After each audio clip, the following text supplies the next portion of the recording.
이 시간 사도신경으로 우리 믿음을 고백합니다. 전능하사 천지를 만드신 하나님 아버지를 내가 믿사오며 그 외아들 우리 주 예수 그리스도를 믿사오니 이는 성령으로 잉태하사 동정녀 마리아에게 나시고 본디오 빌라도에게 고난을 받으사 십자가에 못 박혀 죽으시고 장사한 지 사흘 만에 죽은 자 가운데서 다시 살아나시며 하늘에 오르사 전능하신 하나님 우편에 앉아 계시다가 저리로서 산자와 죽은 자를 심판하러 오시리라. 성령을 믿사오며 거룩한 공회와 성도가 서로 교통하는 것과 죄를 사하여 주시는 것과 몸이 다시 사는 것과 영원히 사는 것을 믿사옵나이다. 아멘. 오늘 우리에게 주신 말씀은 출애굽기 14장 31절 말씀입니다.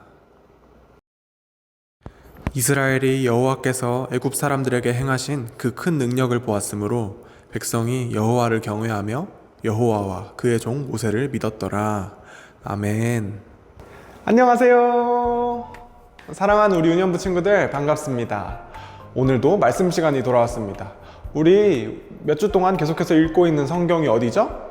맞아요. 바로 출애굽기 말씀입니다. 출애굽기는 하나님께서 모세를 통해서 이스라엘 백성들을 구해내는 이야기가 담긴 성경입니다. 모두 기억나나요?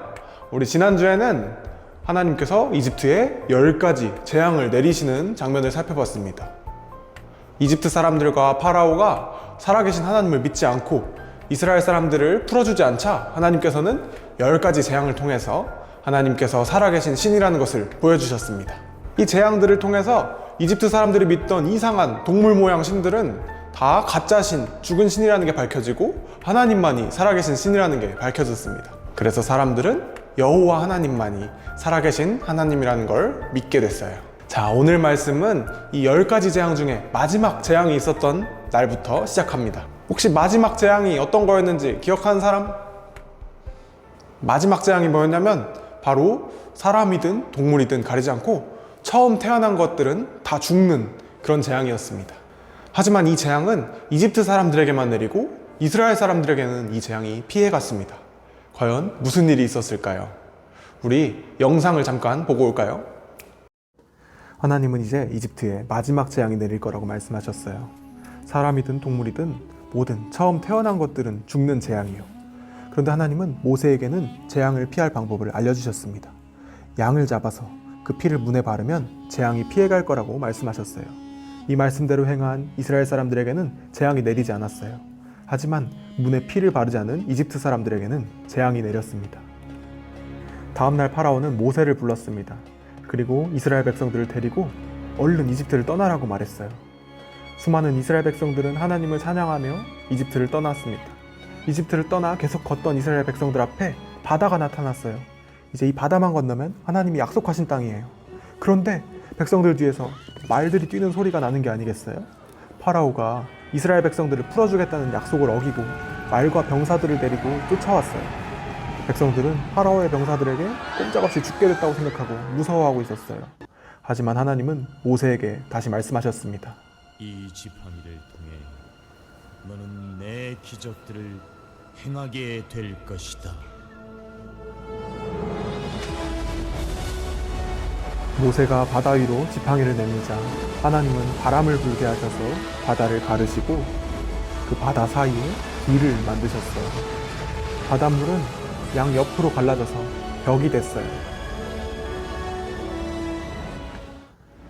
이스라엘 백성들은 바다가 갈라져서 생긴 길을 따라서 무사히 지나갔습니다.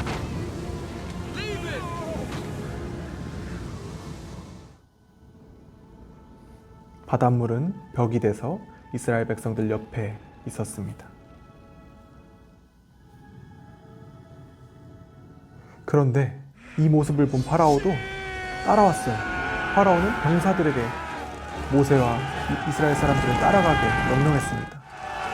파라오의 병사들이 바다 중간쯤 왔을 때 바닷물이 다시 하나로 합쳐졌습니다. 아직 파라오의 병사들은 바다 한가운데 있었어요. 하지만 다시 바닷물이 합쳐지자 이집트 병사들은 모조리 물에 빠졌고 이스라엘 백성들을 다시 쫓아가지 못했습니다. 무사히 바다를 건넌 이스라엘 백성들은 이 모든 일을 하신 하나님을 찬양했습니다.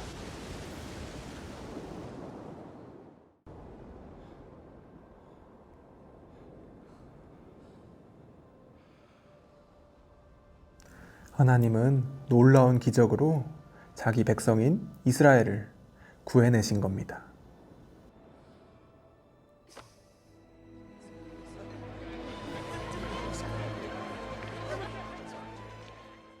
자, 영상 잘 봤나요?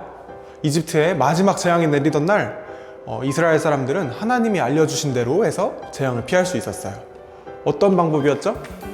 바로 양을 잡아서 그 피를 문에 바르는 거였어요. 그렇게 해서 이스라엘 사람들의 집에는 이 죽음의 재앙이 피해갔습니다. 하나님이 이스라엘 백성들을 구해주신 거죠. 이날은 이스라엘 사람들에게 아주 중요한 날이어서 이스라엘 사람들은 지금 오늘까지도 이 날을 명절로 지키고 있습니다. 이 명절의 이름이 바로 유월절이에요. 유월절이라는 말의 뜻은 넘어간다 라는 뜻이 있대요. 뭐가 넘어갔나요? 바로 재앙, 이집트에 닥친 재앙이 이스라엘 백성들은 그냥 넘어갔어요. 바로 죽음의 재앙이 넘어간 날, 바로 이 날이 유월절입니다. 이 유월절은 이스라엘 사람들에게는 아주 기쁜 날이에요. 왜냐하면 죽지 않고 살아났기 때문이에요. 하지만 이 유월절에 슬퍼하는 동물이 하나 있습니다. 어떤 동물일까요? 바로 양입니다. 양. 우리 말씀을 다시 떠올려 볼까요? 하나님께서 재앙을 피하려면 어떻게 하라고 하셨죠? 양의 피를 문에 바르라고 하셨어요. 그러면 양의 피를 문에 바르려면 양은 유월절에 죽어야 합니다. 유월절에 모든 이스라엘 사람들은 살았지만 양은 대신해서 죽어야 했습니다. 양이 이렇게 피를 흘리고 희생했기 때문에 이스라엘 사람들은 재앙을 피하고 살아날 수 있었어요. 그래서 유월절은 사람들한테는 기쁜 날이지만 양한테는 아주 슬픈 날입니다. 그러니까 유월절은 양이 피를 흘려서 사람들이 구원받은 날입니다. 그런데 사실 이 유월절 이야기에서 가장 중요한 건 사람들도 양도 아닙니다. 양 말고 또 유월절에 피 흘려서 죽은 사람이 있어요. 그게 누굴까요? 바로 그건 예수님입니다. 우리 성경 말씀을 한 절 읽어볼게요. 마태복음 26장 1절 2절 말씀입니다. 예수께서 이 말씀을 다 마치시고 제자들에게 이르시되 너희가 아는 바와 같이 이틀이 지나면 유월절이라 인자가 십자가에 못 박히기 위하여 팔리리라 하시더라. 아멘. 유월절에 예수님에게 무슨 일이 일어났죠? 예수님은 유월절에 십자가에 달려서 피를 흘리고 돌아가셨어요. 예수님이 피를 흘리신 이유는 사람들의 죄를 없애고 영원한 죽음으로부터 사람들을 구원하기 위해서였습니다. 출애굽기에서 유월절에 양의 피 덕분에 사람들이 죽음의 재앙을 피해간 것처럼 예수님은 유월절 양처럼 우리를 위해서 피를 흘려주셨습니다. 원래 사람들은 죄 때문에 영원한 죽음, 지옥의 벌을 받을 수밖에 없었어요.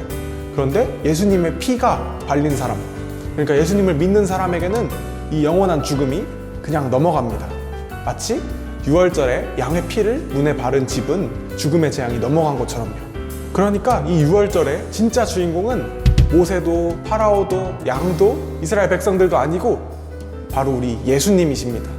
예수님은 세상 모든 사람들을 구원하시기 위해서 유월절 양처럼 피를 흘려주셨습니다. 예수님을 믿는 사람들에게는 이 예수님의 피가 있어요. 우리에게도 예수님의 피가 있습니다. 예수님을 믿는 사람은 예수님의 피를 가지고 있는 거예요. 예수님의 피가 있는 사람에게는 영원한 죽음이 그냥 넘어가고 구원받아서 영원한 천국에 들어가게 됩니다. 바로 예수님께서 우리를 위해 십자가에서 피 흘려주셨기 때문이에요. 자, 유월절 이후에 이스라엘 백성들은 어떻게 됐죠? 백성들은 곧바로 이집트를 떠났습니다. 무려 430년 만에 노예 생활하던 이집트를 떠난 거예요.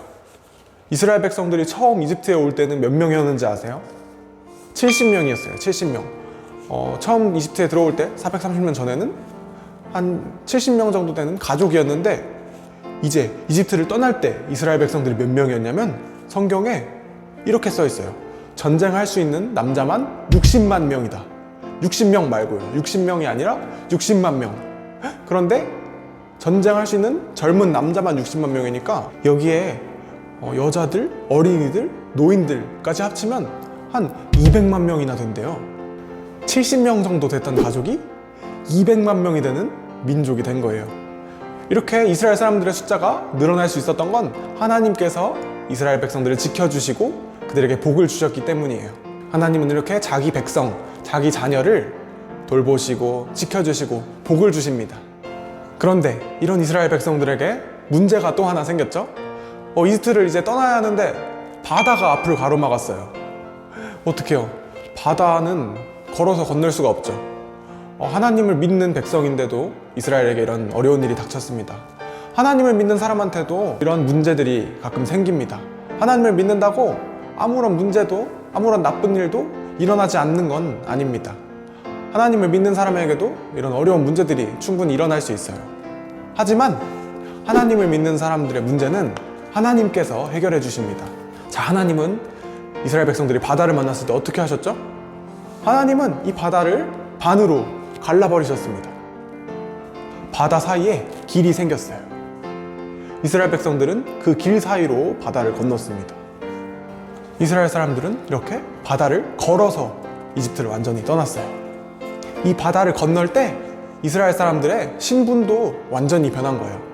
바다를 건너기 전에는 이집트의 종이었는데, 이집트의 노예였는데, 바다를 이렇게 건너고 나서는 하나님의 백성, 하나님의 자녀가 된 거예요. 또 이 바다를 건넌다는 건 무슨 뜻이 있냐면 하나님과 이스라엘 백성들이 약속을 한 거예요. 하나님은 어떤 어려움 속에서도 이스라엘 백성들을 지켜주시겠다 약속하신 거고, 또 이스라엘 백성들은 어떤 힘들고 어려운 일을 만나더라도 하나님을 믿고 의지하겠습니다, 하나님을 따르겠습니다 약속을 한 거예요. 그래서 바다를 건너면서 이집트의 노예였던 이스라엘은 죽고 하나님의 백성인 이스라엘이 새롭게 태어난 겁니다. 우리가 하나님을 믿는 일도 이스라엘 백성들이 바다를 건넌 것과 비슷합니다. 우리가 하나님을 믿는다고 마음속 깊이 인정하고 하나님을 믿어요 이렇게 말로 고백할 때 우리는 하나님의 자녀로 다시 태어납니다.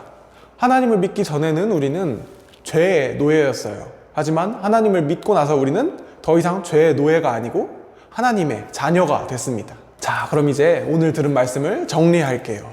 오늘 우리는 6월절에 양의 피가 발린 집은 죽음이 넘어갔다는 걸 들었어요. 그리고 바다가 이스라엘 백성들 앞을 가로막았을 때 하나님이 바다를 반으로 가르셔서 이스라엘 백성들을 지나가게 하셨다고 말씀을 들었습니다. 6월절에 양이 사람들 대신에 피를 흘려서 이스라엘 사람들이 살아날 수 있었던 것처럼 예수님이 6월절 양처럼 우리 모든 사람들을 위해서 피를 흘려주셔서 우리는 구원받았습니다. 예수님을 믿는 사람에게는 예수님의 피가 있는 거예요. 이렇게 예수님의 피가 있는 사람은 영원한 죽음도 지옥도 피해갑니다. 또 이스라엘 백성들 앞을 바다가 가로막았을 때 하나님은 이 바다를 반으로 갈라서 백성들이 지나가게 하셨어요. 이 바다를 지나갈 때 이스라엘 백성들의 신분은 이집트의 노예에서 하나님의 백성으로 새롭게 태어났습니다. 우리도 하나님을 믿을 때 우리의 신분이 죄의 노예, 죄의 자녀에서 하나님의 자녀, 하나님의 백성으로 변하게 됩니다. 이렇게 하나님의 자녀인 우리에게는 어떤 어려움이 닥치더라도 하나님께서 우리와 함께 해주십니다.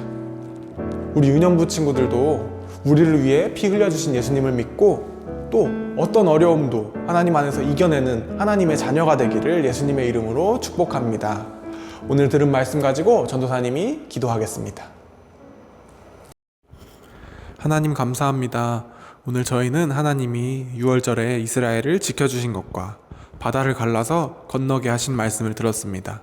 하나님, 6월절에 양의 피 덕분에 이스라엘이 살아남은 것처럼 저희는 예수님의 피 덕분에 구원받았습니다. 그리고 예수님을 믿는 저희는 하나님의 자녀가 됐습니다. 저희를 구원해 주시고 자녀 삼아 주셔서 감사합니다. 하나님을 믿는 사람에게도 바다처럼 어려움이 닥칠 수도 있습니다. 하지만 하나님, 저희에게 어떤 어려움이 닥치더라도 하나님을 믿고 의지하게 해주세요. 하나님의 자녀인 저희를 하나님이 항상 지켜주시고 도와주신다는 것을 믿습니다. 하나님, 오늘도 우리가 각자 자리에서 이렇게 영상 예배를 드릴 수 있게 해주셔서 감사합니다.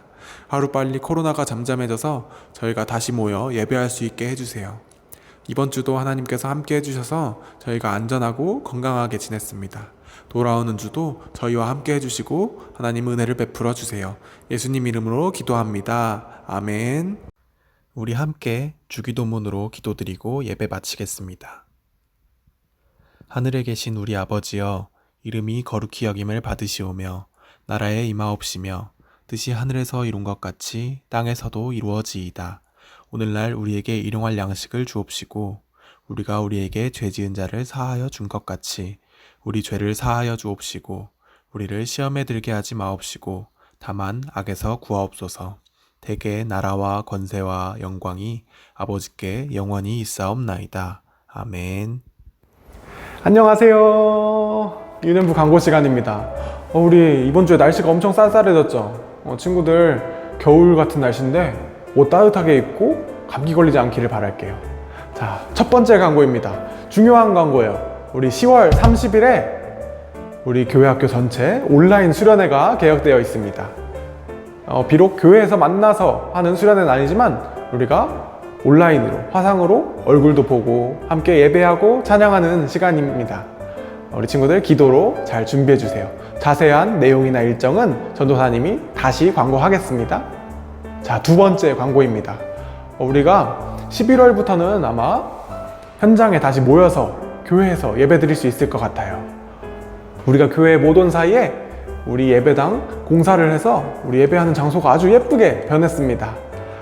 코로나 상황만 나빠지지 않는다면 11월부터는 우리 함께 다시 모여서 예배할 수 있을 것 같아요. 우리 친구들도 함께 현장 예배를 위해서 기도하고 또 코로나 상황이 나빠지지 않도록 또 우리 중에 코로나 걸리는 사람이 없도록 항상 기도해 주세요. 자, 그러면 우리 친구들 이번 주도 안전하고 건강하게 하나님 은혜 안에서 잘 지내길 바라요. 안녕.